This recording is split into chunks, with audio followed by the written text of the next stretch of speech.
नमस्कार साथियों, मैं अपने फेसबुक के मेरे मित्र भाई बहनों का मैं अभिनंदन करता हूं, स्वागत करता हूं।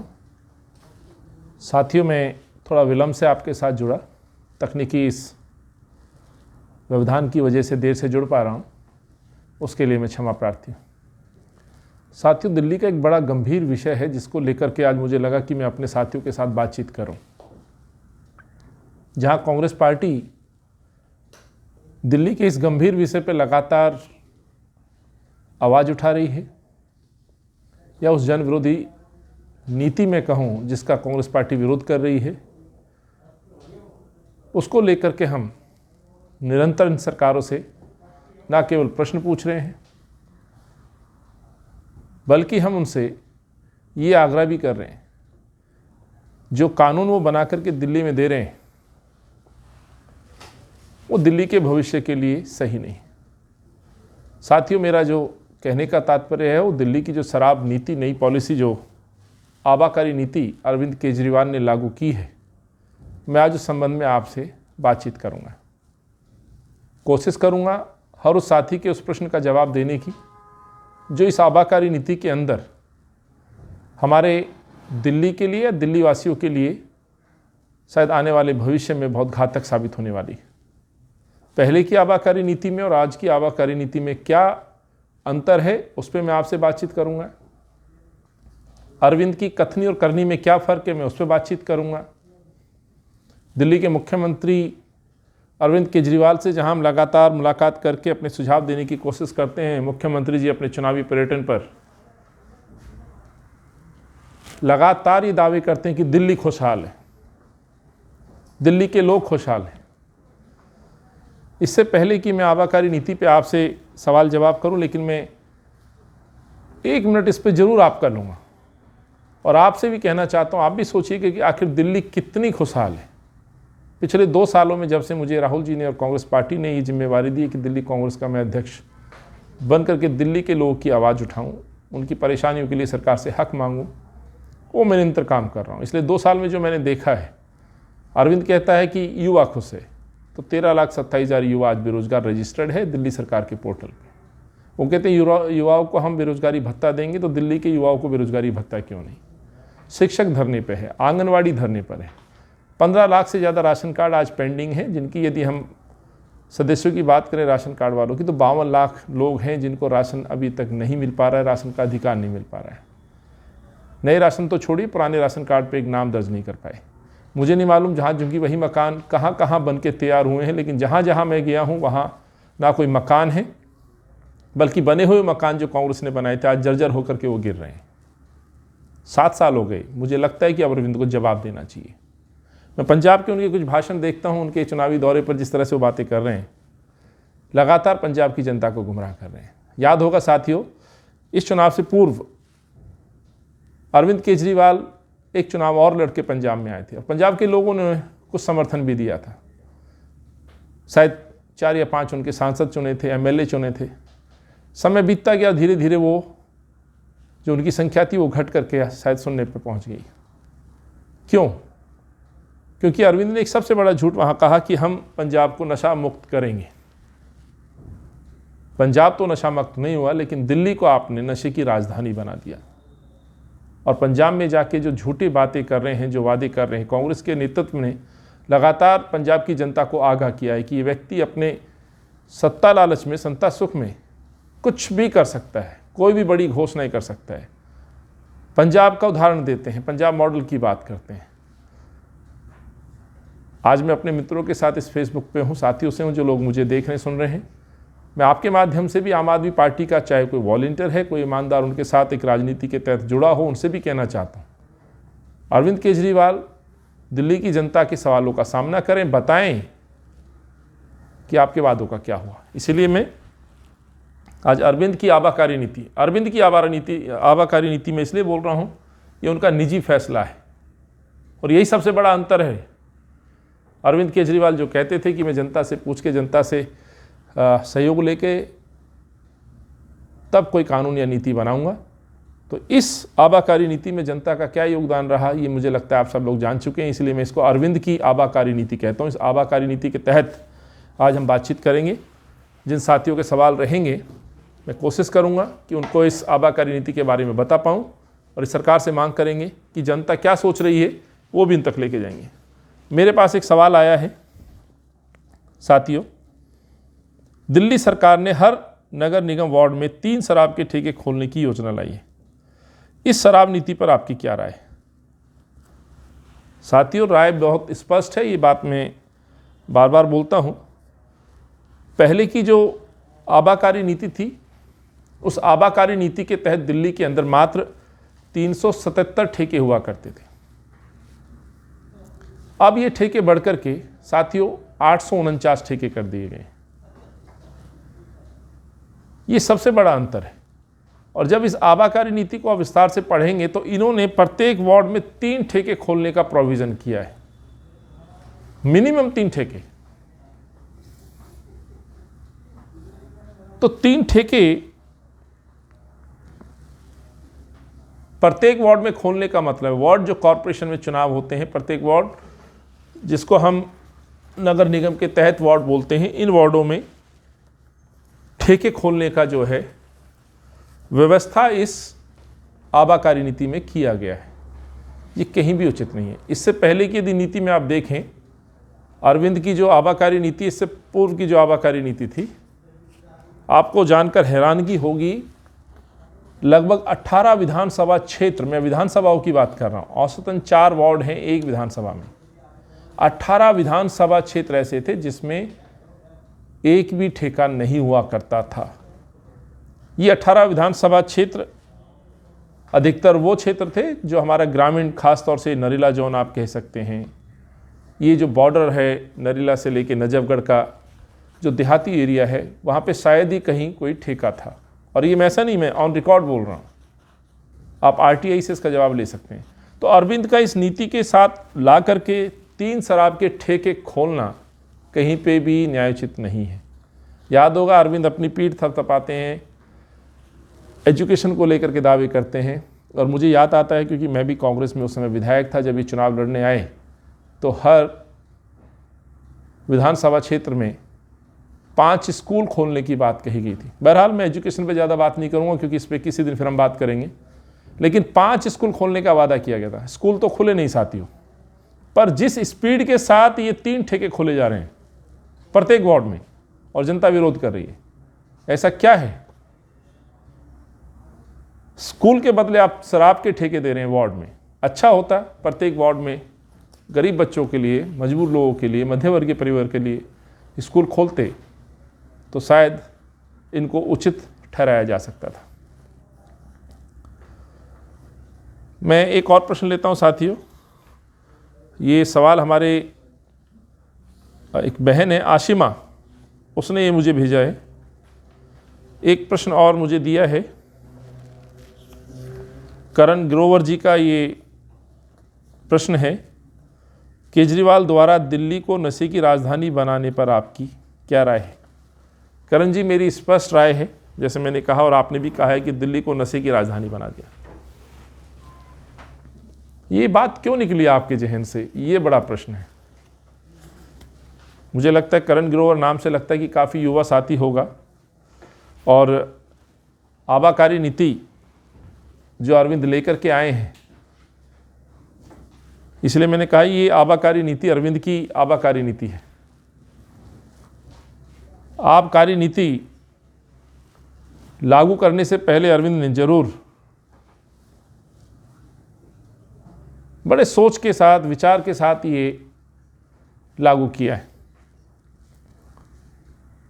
जिस राजधानी को दिल्ली को शीलाजी या कांग्रेस की राजधानी कहते थे, और जिस शहर की पहचान पिछले 15 वर्षों में लगातार फ्लाईओवर सिटी के नाम पर, सुंदर शहर के नाम पे बन रही थी, किसी भी विश्व के सुंदर शहरों से जिसकी तुलना होती थी, उस शहर को आज अरविंद केजरीवाल ने अपनी आबकारी नीति के तहत शराब की राजधानी की तरफ धकेल दिया है। इससे मैं बिल्कुल सहमत हूँ। क्यों सहमत हूँ? जिस तरह से उन्होंने व्यवस्थाएं की हैं इस आबकारी नीति में, जान के हैरानी होगी, कुछ ऐसे बिंदु हैं जो मैं आपसे शेयर करना चाहता हूँ। इस आबाकारी नीति में सबसे बड़ा जो परेशान करने वाला जो डिसीजन है वो ये है कि एक तो ठेके की संख्या बढ़ा देना, 377 ठेके से 849 ठेके, यानी कि आपको हर चौक चौराहे पे शराब अवेलेबल है। जहां हमारे नन्हे मुन्ने बच्चे स्कूलों के लिए वेट करते हैं, हमारी बहनें जो अपने बच्चों को स्कूल बस से जो ड्रॉप होते हैं उनको घर लाते हैं, ले जाते हैं, कई बार 10-10, 20-20 मिनट वेट करना पड़ता है। अब चौक चौराहे पर ही आपको ठेके नज़र आएंगे, तो अंदाज़ा लगाइए समाज में क्या होने वाला है। दूसरा, इस आबकारी नीति में और पूर्व में जो आबकारी नीति थी उसमें सबसे बड़ा अंतर ये है कि उस समय जो शराब पीने की जो उम्र थी वो 25 वर्ष थी। इस नीति के तहत अब वो युवा जो अभी अभी स्कूल से या कॉलेज से पास आउट हुआ है उसको आपने एक अधिकार दे दिया, क्या 21 साल में आप शराब पी सकते हैं, कानूनन अब आपको कोई नहीं रोक सकता है। बड़ा दुख होता है क्योंकि हम लोगों ने भी बचपन में देखा है, हम अपने आस पड़ोस मोहल्ले में, गांव में कोई हमारे परिवार से या मोहल्ले का कोई बड़ा व्यक्ति मिल जाए और कोई हमें इस तरह की चीज़ें करते देख ले तो थोड़ा शर्म कहिए, लिहाज कहिए, डांट कहिए, हम लोग कहीं ना कहीं सम्मान में एक डर से कि नहीं ये मेरे अधिकार क्षेत्र में नहीं। हो सकता है कुछ लोग इस पे ये टिप्पणी कर सकते हैं कि लोग छुप के युवा दारू पीता है, जो अरविंद कहते हैं, पर मैं कहना चाहता हूँ दिल्ली का हर युवा दारू नहीं पीता है। ये बहुत कम मात्रा में ये संख्या हो सकती है, लेकिन ये अधिकार देकर के कि 25 से 21 साल का हम शराब पीने का अधिकार दे रहे हैं, ये क्या दर्शाता है कि आपको युवा को निकलते के साथ आप प्रेरित कर रहे हैं शराब पीने की तरफ। जो बच्चे थोड़ा शर्म करते थे, रिस्पेक्ट करते थे, आज उनको आर्ग्यू करने का अधिकार दे रहे हो कि मुझे कानून में अरविंद ने 21 साल में शराब पीने का अधिकार दे दिया, आप मुझे कुछ कह नहीं सकते। देश और समाज बहुत तेज़ी से बदल रहा है।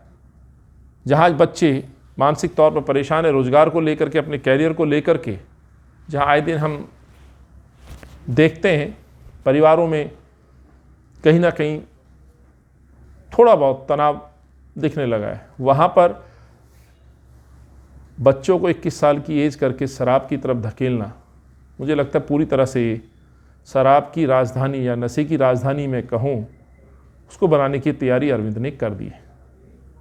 तो दिल्ली मॉडल में आबकारी नीति पंजाब में जाके डिस्कस करेंगे, जवाब देंगे। ये बड़ा प्रश्न है अरविंद से, और मुझे लगता है आप सबको भी पूछना चाहिए कि आबकारी नीति पे अरविंद क्यों नहीं बोलते हैं। इसीलिए मैं विषय से नहीं हटूंगा, लेकिन कई ऐसे विषय हैं जिस पे अरविंद को जवाब देना चाहिए।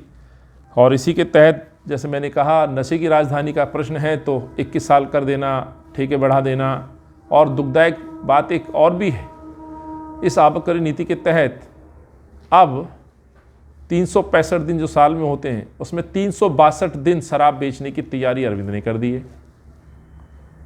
अब कोई जयंती हो, गांधी जयंती हो, गुरु नानक जयंती हो, रविदास जयंती हो, ईद हो, बकरीद हो, दिवाली हो, होली हो, छठ हो, अब अरविंद ने आपको इजाज़त दे दी कि आप दारू पीजिए। क्या संदेश दे रहे हैं हम अपने युवाओं को, क्या संदेश दे रहे हैं इस शहर में जो देश की राजधानी है।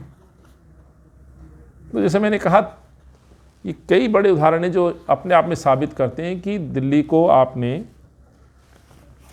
नशे की राजधानी बना दी, या ये कहूँ कि शराब की राजधानी बना दी। पंजाब में जा करके बड़े बड़े दावे किए गए। ऐसा एक प्रश्न मुझ पे आया है, राधिका शर्मा, ये हमारी बहन ये प्रश्न पूछती है कि केजरीवाल पंजाब में जाकर नशा मुक्त करने की बात कर रहे हैं और दिल्ली में हर गली मोहल्ले में शराब की दुकानें खोल रहे हैं। अब तो ऑफर के साथ दिल्ली में शराब की बोतल बिक रही हैं। क्या इस माहौल में महिलाएं सुरक्षित हैं? राधिका जी, बहुत अच्छा प्रश्न है आपका। आपके दो प्रश्न हैं। एक तो सवाल उठाया है आपने अरविंद पे, जो बिल्कुल सत्य है कि दिल्ली अब नशे की राजधानी बन गई है। पंजाब नशा मुक्त नहीं हो पाया, अब दिल्ली पूरी तरह नशे में डूबेगी और उसके गंभीर जो परिणाम आने वाले हैं उस पर आपने चिंता जाहिर की है, जो मैं समझ पा रहा हूँ। कि महिलाएं कितने सुरक्षित होंगी। मुझे याद आ जाता है निर्भया का वो एक केस। उस समय तत्कालीन मुख्यमंत्री शीला दीक्षित हुआ करती थी। शीला जी ने 15 साल एक गौरवमयी इतिहास बना करके वो गई हैं, लेकिन शीला जी एक माँ भी थी, और जब समाज में इस तरह की घटनाएं आती थी जहाँ बच्चियों के साथ छेड़खानी या इस तरह के रेप या कोई घटना आती थी तो उनका भी मन कई बार विचलित होता था। और उस समय जो निर्भया को लेकर के जो सियासत हुई, उस सियासत में जिस तरह से अरविंद ने उसको राजनीतिकरण किया गया और शीला जी को अपमानित किया गया, ना केवल अपमानित बल्कि शीला जी के चेहरे पे कालिक पोती गई। आखिर शीला जी का गुनाह क्या था? उनका ये कह देना कि मेरे घर में बेटी है, जब बच्ची के साथ ये रेप होता है तो मेरा दिल भी दहल जाता है, मुझे भी अपने बच्चों की याद आती है। कोई भी माँ ये बात कहेगी। लेकिन अफसोस अरविंद ने उसमें पॉलिटिक्स की और क्या क्या उनके पास आरोप प्रत्यारोप पर चेहरे पे कालिक पोती गई और दावे किए गए कोई अब बच्ची सुरक्षित नहीं है। लेकिन अब आप आंकड़ों की बात करें तो जैसे अभी एक प्रश्न आया था कि दिल्ली नशे की राजधानी बन गई, तो मैं कहना चाहता हूँ इसके साथ साथ दिल्ली को कई पहचान मिली है इस शहर में। जहां हम नशे की बात कर रहे हैं वही कहना चाहता हूं, दिल्ली आज रेप कैपिटल बन गई है। जिस राजधानी को फ्लाईओवर सिटी कहते थे, जिसमें अस्पतालों का जो एक खूबसूरत इंफ्रास्ट्रक्चर तैयार किया शीला जी ने 15 साल के अंदर, वो एक मॉडल होता था, दिखाते थे हम। जो शहर ने अपने सिर ने जो तस्वीर बदली, शहर दिल्ली जिसको मेरी दिल्ली हमारी दिल्ली हर दृष्टि से बनाया गया, उस शहर को आप रेप कैपिटल में बदलने का काम कर रहे हैं। और मैं आपकी इस बात से सहमत हूँ कि स्वाभाविक सी बात है, शराब जिस तरह से शराब के साइड इफ़ेक्ट्स होते हैं, किस तरह के लोग समाज में घूम रहे हैं, काफ़ी क्रूर लोग भी जो आए दिन इस तरह की घटनाएं करते हैं। और आज जब आंकड़े देखते हैं जो पुलिस महकमा जो जारी करता है सालाना, उस आंकड़ों के तहत दिल्ली जो देश की राजधानी के साथ साथ राजधानियों में नंबर 1 बन चुकी है रेप के मामले में। जिस तरह से आप खुले चौक चौराहे पे शराब बेच रहे हैं, रात को 12 बजे तक आप शराब बेचने की बात कर रहे हैं, महिलाओं के लिए पिंक ठेके खोल रहे हैं, युवाओं के नज़दीक शराब लेके जा रहे हैं, मैं समझता हूँ ये तमाम बातें हैं जो कहीं ना कहीं महिला सुरक्षा पर प्रश्न खड़े करते हैं। तो आज अरविंद को कोई महिलाओं की चिंता नहीं है। यदि महिलाओं की चिंता होती तो मैं एक बड़े अदब से बात कहना चाहता हूँ, जिम्मेवारी से कहना चाहता हूँ कि दिल्ली में जब कोई घटना होती है और उस घटना को दबाने की कोशिश होती तो कांग्रेस के कार्यकर्ता नेता जब सड़क पे होते हैं, याद होगा कैंट में जब राहुल जी पहुँचे थे और उस बच्ची की आवाज़ उठाई थी तो वो खबर पूरे देश ने देखी। वैसे अभी एक बच्ची का जो शाहदरा में जो मसला उभर के आया है, ना केवल रेप, बाल काट दिए गए, वो दलित बच्ची, वहाँ मैं स्वयं भी गया, कार्यकर्ता भी गए, राहुल जी ने पार्लियामेंट में भी बात उठाई। जब ये आवाज़ समाज में आती है तो ये कुछ केस हैं जो हम जान पाते हैं कि ये हो रहा है, और कितने ही सैकड़ों बच्चे बच्चियां हैं जिनकी खबरें बाहर नहीं आती। जब सरकार को जवाब देना होता है सुरक्षा पे तो माफ़ करना, अरविंद वहाँ अपने कार्यकर्ता, अपने वॉलंटियर्स को ले जा करके उन परिवारों पे सरकार का प्रयोग करते हुए दबाव बनाने की कोशिश करते हैं, उनका मुंह बंद करने की कोशिश करते हैं। और स्वाभाविक सी बात है, गरीब बच्चे जब माँ बाप के घर में पैदा होते हैं तो माँ बाप की मजबूरी होती है और उनको 10-1 लाख रुपए का चेक दे करके उनकी आवाज़ को दबा दिया जाता है कि लोग प्रश्न ना पूछें कि महिला सुरक्षा का क्या हुआ। पर प्रश्न तो है, और मैं आपकी इस बात से राधिका जी सहमत हूँ कि ये महिला अभी भी सुरक्षित नहीं है। 7 साल हो गए अरविंद को, केवल सीसीटीवी कैमरा दिखा करके आप कहें कि महिला सुरक्षित है तो इन्हीं सीसीटीवी कैमराज में महिला उत्पीड़न के केसेस साफ तौर पे दिखाई देते हैं।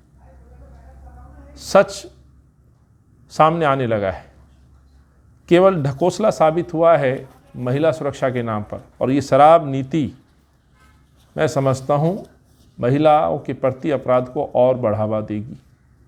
आए दिन सुनने में आता है कि किसी हस्बैंड ने अपनी पत्नी को शराब के नशे में चाकू मारा। आज भी एक खबर है समाचार पत्र नवभारत टाइम्स में कि रोज़गार नहीं है, शराब पी के आते हैं, झगड़े होते हैं। कई खबर हम पढ़ते हैं कि शराब के नशे में मानसिक पीड़ा के कारण अपने परिवार में झगड़े करके बच्चों को मार डाला, जहर दे दिया गया।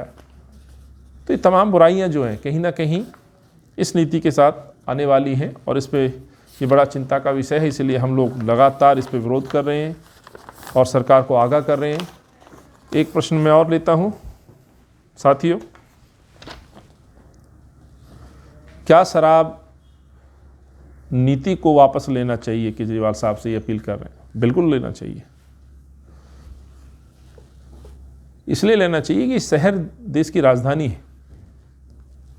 हालांकि अरविंद इसमें बड़े बड़े लॉजिक देते हैं, कंपेयर करते हैं टूरिज़्म और कि हर युवा पीता है, जैसे उन्होंने उम्र घटाई है। मैं कहना चाहता हूँ हर युवा स्कूल कॉलेज से निकल के शराब नहीं पी रहा है। चंद बच्चों का, चंद उन युवाओं का, बिगड़ैल बच्चों का उदाहरण देकर के आप ये कहें कि हर मध्यवर्गीय परिवार का बच्चा दारू पी रहा है, वो गलत होगा। हर गरीब का बच्चा दारू पी रहा है, गलत होगा। या हर सम्मानित उस नागरिक का बच्चा जो समाज में अपना योगदान देता है इस शहर को बढ़ाने के लिए, उसका बच्चा शराब पीता है, तो ये गलत होगा। सच्चाई है कि बच्चे जब स्कूल कॉलेज से निकलते हैं तो उनके सामने एक चुनौती होती है रोज़गार की, अपने परिवार का सहयोग करने की, अपने कैरियर की। और ये कड़वा सत्य है कि सरकार जब रोज़गार नहीं दे पा रही है तो बच्चे परेशान हैं, युवा परेशान हैं। और मानसिक परेशानी में इन बच्चों को, इन साथियों को कदम उठाने पड़ते हैं। आप उन्हें सामने एक तस्वीर प्रस्तुत कर रहे हैं, शराब उनको अपनी तरफ आकर्षित करती है और कुछ शराब पीने वाले लोग उनको कहीं ना कहीं उसके फ़ायदे गिनाने की कोशिश करते हैं। उस समय वो जो बच्चा, जो उसका जो दिमाग है, जो ब्रेन है, कहीं ना कहीं दुविधा में होता है। जब उसकी रीच में शराब आप दे रहे हैं तो स्वाभाविक है उसकी तरफ अट्रैक्ट होगा, और अट्रैक्ट होगा तो शराब की लत की तरफ बढ़ेगा। तो इसलिए मैं कहना चाहता हूँ ये नीति को वापस लिया जाना चाहिए। अन्यथा हर वो बच्चा जो कॉलेज से बाहर निकला है, अभी अभी रोज़गार के लिए संघर्ष कर रहा है, कंपटीशन में बैठ रहा है, कंपटीशन इतना टफ है कि कोई 1000 नियुक्तियाँ आती हैं तो 1 लाख लोग नौकरी मांगने आ जाते हैं। देखा होगा अभी बिहार में क्या हुआ, कैसे आंदोलन कर रहे हैं स्टूडेंट्स। आप अंदाज़ा लगा सकते हैं जो उम्र के 25 साल या 30 साल के पड़ाव में है, जो 1-2 बार किसी एंट्रेंस में बैठा है, उसकी स्थिति कैसी होगी।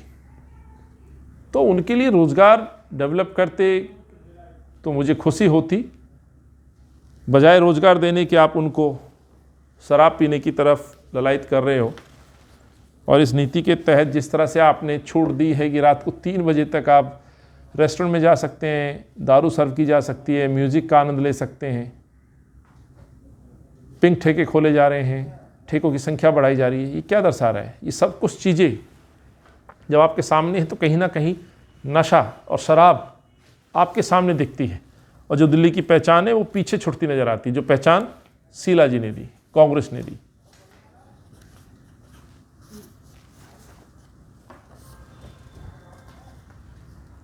तो मैं ये कहना चाहता हूँ कि मेरी राय स्पष्ट है, ये मेरी राय नहीं है, ये जनता की राय है कि ठेके बंद होने चाहिए, क्योंकि इन ठेके बंद करने के लिए हमने लगातार संघर्ष किया है, आंदोलन कर रहे हैं।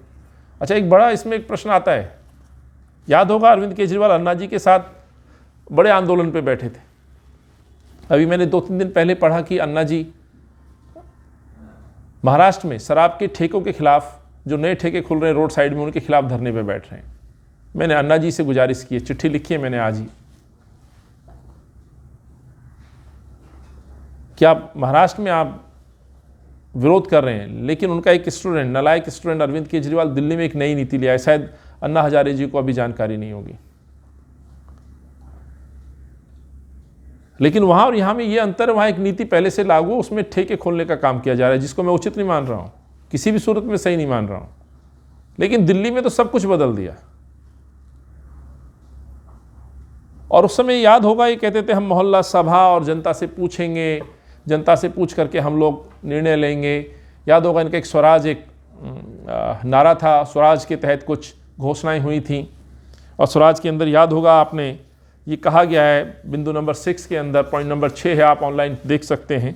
स्वराज के अंदर जिस तरह से उन्होंने कहा कि हम शराब नीति यदि लेके आएंगे तो जनता से पूछ करके लेके आएंगे, क्योंकि पूर्व में जो शराब नीति उस पर प्रश्न उठाए, आरोप लगाए गए एमएलए पे, जनता पर और अधिकारियों पे कि भ्रष्टाचार है। इस नीति के तहत तो भ्रष्टाचार ही नहीं, सबसे बड़ा प्रश्न तो ये उठता है कि आपने किन लोगों से पूछा, जिन बहनों की बात करते थे, सम्मान की सुरक्षा की बात करते थे, और आपने व्यवस्था दी, मैनिफेस्टो में जिक्र किया, स्वराज में आपने जिक्र किया, जो बुक आपने जारी की, कि हम कोई भी शराब की नीति लेके आएंगे, कोई ठेका खोलेंगे तो बहनों से पूछेंगे, RWA से पूछेंगे, धार्मिक संस्थाओं से पूछेंगे।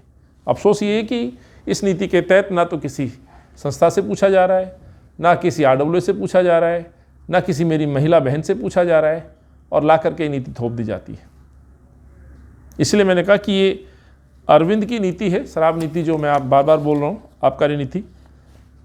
तो अरविंद केजरीवाल इस नीति को विड्रॉ करे। शहर को बचाना है, महिलाओं को सुरक्षित रखना है, युवाओं को भटकने से बचाना है, शराब का आदी बनाने से यदि बचाना है तो ये नीति वापस होनी चाहिए। अन्यथा माफ़ करिएगा, बहुत जल्दी आपको शराब छोड़ने के हॉस्पिटल्स आपको बनाने पड़ेंगे, जो अभी शायद लिमिटेड हैं दिल्ली में, जो प्राइवेट हॉस्पिटल्स चल रहे हैं।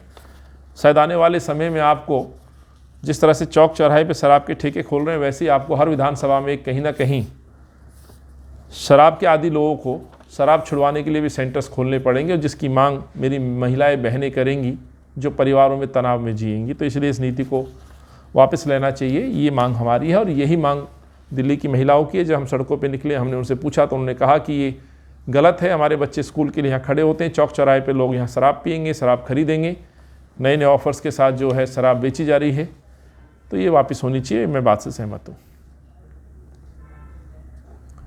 एक और मेरे पास प्रश्न आया है,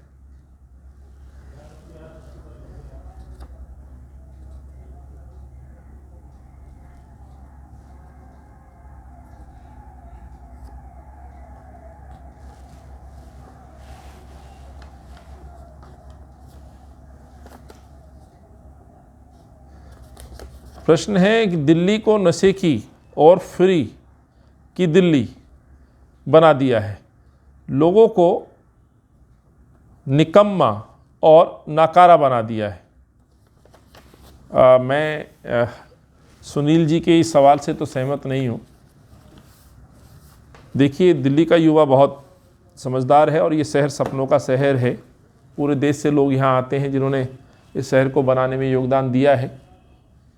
तो आज तो मैं ये कह सकता हूँ कि युवा इस शहर में जब आता है तो अपने सपनों को लेकर के आता है, और जब सपने पूरे करता है तो स्वाभाविक है इस शहर को बढ़ाने में भी, शहर को तरक्की देने में उसका योगदान होता है। परंतु ये नीति के जो दुष्परिणाम हैं, एक बात से मैं सहमत हो सकता हूँ, और ये मैंने अपने पहले प्रश्न में बात कही है। जब बच्चा मायूस होगा, रोजगार नहीं होगा, काम नहीं मिलेंगे, तनाव में होगा, तो कहीं ना कहीं इन लोगों को वो आलस और शराब की तरफ आकर्षित करेंगी ये शराब की दुकानें। तब जरूर मुझे लगता है कि ये सब चीज़ भविष्य की दृष्टि से बड़ा महत्वपूर्ण है। आपकी जो बात आपने कही है कि लोगों को शराब का आदी बना दिया जाएगा, और जब लोग शराब के आदी बनेंगे तो घर में तनाव होंगे, और तनाव होगा, शराब का आदी बनेगा तो स्वाभाविक नकारा तो बन ही जाएगा, कुछ नहीं कर पाएगा। एक शराबी व्यक्ति जो डिप्रेशन में होगा, तनाव में होगा, शराब में लीन होगा, तो उसे तो हम कह ही नहीं सकते, वो नकारा ही साबित होता है। और उस समय फिर ये चिंता का विषय होगा कि इनकी शराब कैसे छुड़ाई जाए। तो इसलिए मैंने कहा है कि अरविंद तैयार रहे। आप स्वास्थ्य के मॉडल की बात करते हैं, हालांकि स्वास्थ्य की मॉडल की पोल खुल चुकी है। कोविड में जिस तरह से लोग मरे हैं तो दिल्ली देख चुकी है, तो मुझे नहीं लगता कि दिल्ली के युवाओं का कुछ भविष्य अच्छा हो सकता है। ये सही बात है। आपने हमसे प्रश्न पूछा है, हरि नायर जी हैं, कांग्रेस पार्टी ने शराब नीति के विरोध में अब तक क्या किया है।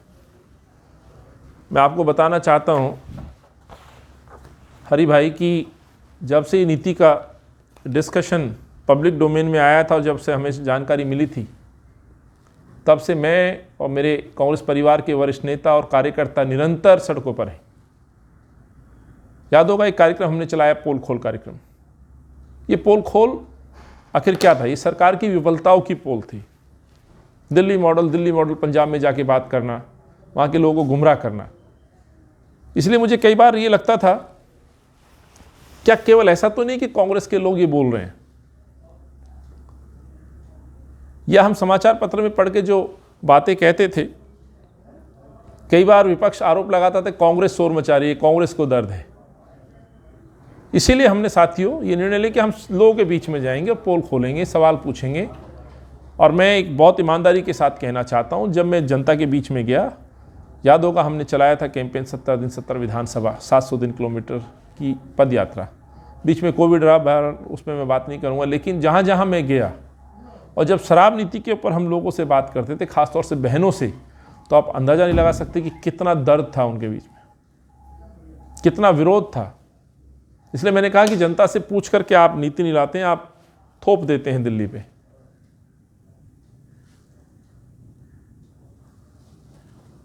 और इसीलिए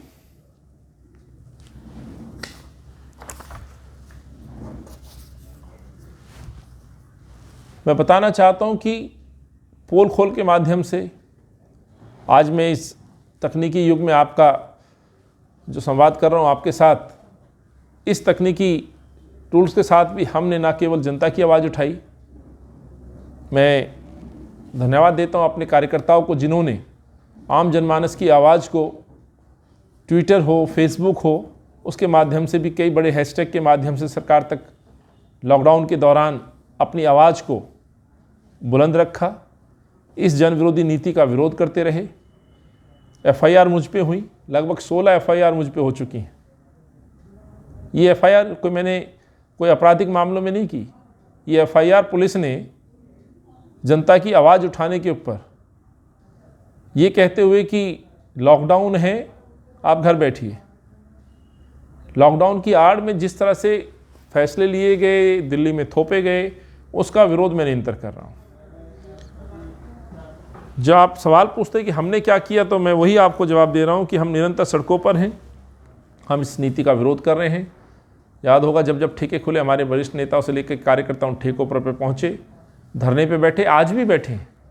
एलजी साहब को मैंने पत्र लिखा, समय मांगा, मुख्यमंत्री जी को समय मांगा, उनको पत्र लिखा, और आज मैं दिखाना चाहता हूँ एक पत्र मैं अन्ना हजारे जी को आज लिख रहा हूँ शराब नीति पे, कि उनका जो नालायक शिष्य बेटा है, जो कहता था कि मैं अन्ना जी का अनुसरण करता हूँ, अन्ना जी मेरे प्रेरणा स्रोत हैं, तो अन्ना जी से हम निवेदन कर रहे हैं कि अपने इस स्टूडेंट को, अपने इस शागिर्द को थोड़ा समझाएं। किसी भी सूरत में शराब माफियाओं को दिल्ली बेच देना ना दिल्ली के लिए अच्छा है, ना युवाओं के लिए अच्छा है। एमसीडी में भाजपा की सरकार है। अरविंद आरोप लगाते हैं कि एलजी साहब साथ नहीं दे रहे हैं। कई कल्याणकारी योजनाओं पे उनसे जब प्रश्न पूछते हैं, राशन कार्ड, पेंशन और कई ऐसी जन कल्याणकारी योजनाएं जिस पे प्रश्न पूछना लाजमी है, क्योंकि वो प्रश्न इसलिए पूछते हैं कि अरविंद ने वादे किए हैं। तो उन प्रश्नों के जवाब में मीडिया को और विपक्ष को ये कहते हैं कि एलजी साहब हमारे नहीं सुनते हैं, लेकिन आबकारी नीति पर एलजी साहब तुरंत मोहर लगा देते हैं, परमिशन दे देते हैं। ये बड़ा सोचने का विषय है कि वाकई अरविंद सच बोल रहे हैं। मैं तो बार बार बोलता हूँ कि अरविंद पूरी तरह से झूठ बोलते हैं और लोगों को गुमराह करते हैं। शराब बेचने के लिए आप इजाज़त ले लेते हैं, लेकिन जन कल्याणकारी नीतियों पर आप अटक जाते हैं। हमने एमसीडी में, भाजपा शासित एमसीडी को भी पत्र लिखा, और यदि भाजपा की नीयत क्लियर होती तो एक भी ठेका शायद दिल्ली में नहीं खुलता। मैं बहुत ईमानदारी के साथ कहना चाहता हूँ, हम इस ठेकों को खुलाने के लिए हमारे देश के, याद होगा आपको, एक बड़े मंत्री जी हैं, आए दिन बयान देते हैं, अर्बन मिनिस्टर हैं, शहरी आवास मंत्री हैं, हरदीप पुरी साहब। उनके पास भी मैं एक डेलीगेशन लेके गया था, दिल्ली के वरिष्ठ नेताओं को। वहाँ भी हमने उनको पत्र दिया था, उन्होंने भी बात मानी थी कि मास्टर प्लान में जो सड़कें नोटिफाइड नहीं है, कमर्शियल सड़कें नहीं हैं, उन सड़कों पर ठेके रोके जाएं। और ये एमसीडी कर सकती थी, पर अफसोस है ठेके रोकने की बजाय बीजेपी ढोंग कर रही है। यदि बीजेपी चाहे तो एमसीडी के माध्यम से उन ठेकों को बंद किया जा सकता है। और मैं धन्यवाद देता हूँ हमारे सीलमपुर के निगम पार्षद को, जिन्होंने अपने एरिया में खुलने वाले ठेकों को बंद कराया, भाई जुबेर जी को। वो ठेका नहीं खुल पाया। मैं धन्यवाद देता हूँ निजामुद्दीन की हमारी निगम पार्षद बहन किदवई जी को, जिन्होंने अपने एरिया के 2 ठेकों को बंद कराया। कालकाजी में वैसे ही कांग्रेस के कार्यकर्ताओं ने ठेके को बंद कराया। चिल्ला गांव में ठेके को बंद कराया। ये कांग्रेस के कार्यकर्ताओं के एफर्ट से प्रयास है। हाँ, बट कुछ ये जो शराब माफिया हैं, वो कहीं ना कहीं पुलिस प्रशासन से और एमसीडी से मिलकर के कार्यकर्ताओं पे एफआईआर करा रहे हैं, डरा रहे हैं कि जिससे धरने पे ना बैठें। अफसोस तो ये है कि जो दिल्ली के वित्त मंत्री जी हैं, जो आज तक शिक्षा मंत्री कहलाए जाते थे, वो अब शराब मंत्री के नाम से जाने जा रहे हैं। उनके अपने विधानसभा क्षेत्र पटपड़गंज में काफ़ी लोग काफ़ी दिन से धरने पर हैं। और दुख तब हो जाता है कि जहाँ जिस विधानसभा से वो चुन के आते हैं, चुनाव के दौरान जहाँ पे अपना चुनावी कार्यालय उन्होंने खोला, उसी कार्यालय में शराब का ठेका खोल देते हैं। ये उदाहरण मैं दे रहा हूँ क्योंकि बार बार इसमें भ्रष्टाचार की बातें आ रही हैं। भ्रष्टाचार से संबंधित भी एक प्रश्न आया है, उसका भी जवाब मैं दूंगा, लेकिन यहाँ मैं एक बात आपको जोड़ देता हूँ। मनीष सिसोदिया जी पटपड़गंज से विधायक हैं, एक बार नहीं तीसरी बार चुन के हैं। जहाँ मनीष सिसोदिया का ऑफिस है, वहीं रोड पार करते ही एक शराब का ठेका खुला है। ये ठेका मनीष सिसोदिया का चुनाव कार्यालय हुआ करता था। ठेका खुलने से पहले अपने कार्यकर्ताओं को मोहल्ला क्लिनिक की तरह शराब के ठेके भी बांटे जा रहे हैं। मोटा रेंट देने के लालच में ऑबलाइज किया जा रहा है, एहसान उतारा जा रहा है। मैं दिल्ली के शराब मंत्री, वित्त मंत्री से पूछना चाहता हूँ, ये कहाँ न्यायोचित है? ये कौन सी पॉलिसी में? शर्म आनी चाहिए लोगों को। इसलिए हमने कहा है कि शराब के व्यापारियों को दिल्ली को बेच दिया आम आदमी पार्टी ने, और भाजपा उसमें साथ दे रही है। ऐसा नहीं है तो क्यों नहीं एमसीडी के द्वारा इन ठेकों को बंद किया जा सकता? क्यों ऐसा नहीं है कि हरदीपुरी साहब एक ऑर्डर निकाल सकते हैं कि जो नोटिफाइड सड़कें नहीं है वहाँ पे ठेके तुरंत बंद किए जाएं? जनता संघर्ष कर रही है, कांग्रेस के कार्यकर्ता संघर्ष कर रहे हैं इन ठेकों को बंद कराने का। ये मैं कहना चाहता हूँ। फिर एक प्रश्न फिर से आया है मेरे पास, चंद्रमोहन जी का है कि भाजपा पे आरोप लगा रहे हैं केजरीवाल साहब कि वो सहयोग नहीं करते हैं, भाजपा के इशारे पर काम करते हैं, ये अरविंद केजरीवाल कह रहे हैं। तो प्रश्न वही है कि फिर आखिर इस शराब नीति को अप्रूवल कैसे मिल गई? कई ऐसे विषय रहे जहाँ पर अरविंद टकराते हुए नजर आते हैं एलजी साहब से। तो आखिर मामला क्या है? आप भी सोचिएगा, मुझे तो मालूम है पर मैं कह नहीं सकता हूँ। सच्चाई ये है, याद होगा गुटखा पे बैन लगाया था अरविंद केजरीवाल ने। अपने चुनावी घोषणा पत्र में था कि दिल्ली के अंदर हम नशा नहीं बिकने देंगे, तो उस नशे में सबसे पहले गुटखा बैन किया था। आज पूछता हूँ कितना गुटखा बैन हो गया? हर जगह गुटखा बिक रहा है। क्यों खुल गया गुटखा? उसमें क्या हुआ वो लोग बहुत अच्छे से जानते हैं जो नज़दीकी गुटखा व्यापारियों को समझते हैं। वैसे ही शराब में भी हुआ। शराब पे अप्रूवल मिल गई, लेकिन जन कल्याणकारी योजनाओं पर अप्रूवल नहीं मिलती है। तो संदेश साफ है कि जो एलजी साहब हैं वही केजरीवाल हैं, जो केजरीवाल साहब हैं वही एलजी साहब हैं, और एलजी साहब और भाजपा कोई छुपी नहीं है। तो ये तो बिल्कुल साफ हो चुका है। एक प्रश्न और लेते हैं।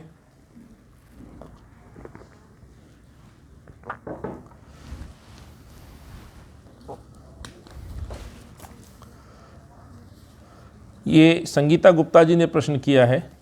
हमारी बहन पूछ रही है, दिल्ली में शराब कारोबारी सस्ते में शराब बेच रहे हैं, क्या इससे दिल्ली को सचेत होना चाहिए? सोचा नहीं था, कल्पना ही नहीं की थी कि पानी महंगा होगा और शराब सस्ती होगी। दिल्ली की ज़रूरत साफ पानी है। फ्री पानी के नाम पे गुमराह जरूर करते हैं, पर फ्री पानी के नाम पे फ्री बीमारी घर घर बांटी जा रही है। पानी के रूप में बीमारी और शराब के रूप में आप अंदाज़ा लगा सकते हैं कि दिल्ली का हाल क्या होगा। लंबी लंबी लाइनें। हालांकि इस शराब नीति में मैं कहना चाहता हूँ कुछ कंडीशंस भी हैं कि रोड पे आप लाइन नहीं लगवा सकते, भीड़ इकट्ठा नहीं कर सकते, बट ये पेपरों पे पढ़ने में अच्छा लगता है। पर आज सार्वजनिक तौर पर जब खबरों में दिखता है लंबी लंबी कतारें लगी। शराब के रेट अब खुदरा बाज़ार में व्यापारी खुद तय करेंगे कितनी की शराब बेचनी है। ऑफ़र दिए जा रहे हैं। फल सब्जी महंगी हो रही है, शराब सस्ती हो रही है। ये पहली मर्तबा हो रहा है। यही राजनीति बदलने अरविंद केजरीवाल आए थे। आज भी प्याज खरीदते समय या वेजिटेबल खरीदते समय उस गृहिणी को चिंता होती है कि कहीं महंगी तो नहीं हो गई है। तो फल फ्रूट दैनिक जीवन में जिसकी रोज़मर्रा में ज़रूरत पड़ती है वो वस्तुएं आज भी महंगी होती जा रही हैं और शराब सस्ती होती जा रही है। तो अंदाज़ा लगा सकते हैं कि दिल्ली का हाल क्या होगा। बहुत आवश्यक है। खबरें पढ़ता हूँ कि लोग एक एक पेटी फ्री लेके जा रहे हैं, एक बोतल पे एक बोतल फ्री लेके जा रहे हैं। दारू का स्टॉक किया जा रहा है। क्या दारू का स्टॉक करने पे पुराना कानून लागू होगा? जितनी मुझे जानकारी है, घर में आप स्टॉक नहीं कर सकते। लोगों को आप बाध्य कर रहे हैं कानून तोड़ने के लिए। पूरी छूट दे दी आपने व्यापारियों को।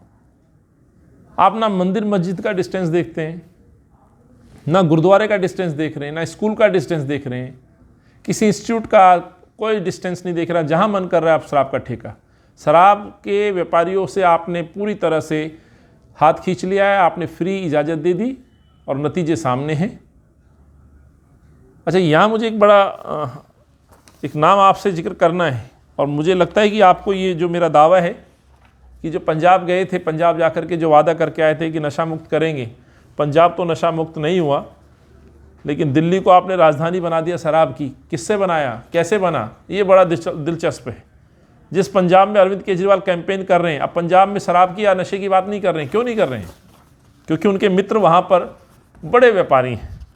शायद जानते होंगे आप, एक नाम बार बार आ रहा है मीडिया में, मैंने भी कहा है, ये पूर्व विधायक हैं, इनका नाम है दीप मल्होत्रा। जिन साथियों को नहीं मालूम मैं बताना चाहता हूं, ये दीप मल्होत्रा कौन है। ये दीप मल्होत्रा पूर्व विधायक हैं। आपके जहन में होगा कि कौन सी पार्टी के विधायक हैं। नहीं, कांग्रेस या किसी और के विधायक नहीं है, ये अकाली के विधायक हैं। और वो विधायक हैं जो अभी सिद्धू जी के सामने मजीठिया जी, जो शराब माफिया जिसमें बार बार कहा जा रहा है आरोप हैं, नशे के आरोप हैं, उनकी पार्टी के उम्मीदवार रहे और एमएलए बने। दीप मल्होत्रा एक बड़े शराब के व्यापारी हैं, शराब बनाते हैं पंजाब में, उनको लाया गया है और उनकी 2 कंपनियों को दिल्ली का ठेका दिया गया है। बड़ा दिलचस्प है। इस नीति के तहत मैं आपको बता दूं, किसी कंपनी को, खास तौर से जो सेल कंपनी है, उनको ठेका नहीं दिया जा सकता। पर यहां दीप मल्होत्रा के लिए कायदे कानूनों को ताक पे रखा गया है। मेरी जानकारी के अनुसार यह है, दीप मल्होत्रा की 2 सेल कंपनी है, एक नोवा गारमेंट तथा एक ओरिजन अप्लायंसेस। अब जैसे नाम से अंदाजा लगा लो, नोवा गारमेंट ये कंपनी है, ये शराब बेचती है दिल्ली में। और एक है ओरिजन अप्लायंसेस।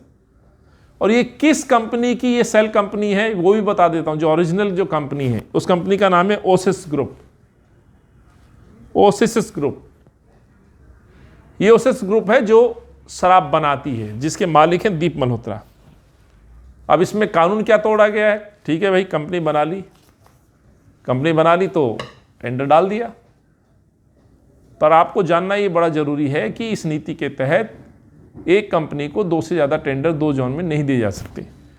यहाँ पे नियम तोड़ा गया, भ्रष्टाचार साफ तौर पे दिखता है।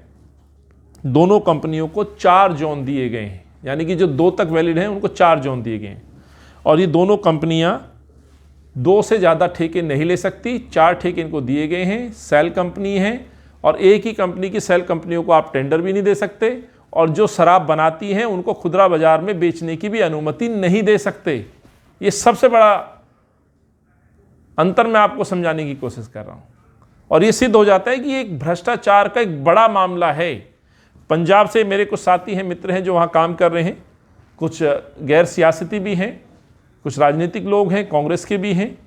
जब उनसे बात करता हूँ तो बताते हैं कि भाई पंजाब में जिस तरह से अरविंद केजरीवाल अपना कैंपेन कर रहे हैं, होर्डिंग, पोस्टर, इश्तिहार, और जो जिस तरह से बंदरबाट चल रही है, तो उस दावों की भी पोल खुलती है। अरविंद कहता है जनता को मूर्ख बनाने के लिए हमारे पास पैसा नहीं है, तो पैसा वहाँ पे खूब सप्लाई हो रहा है।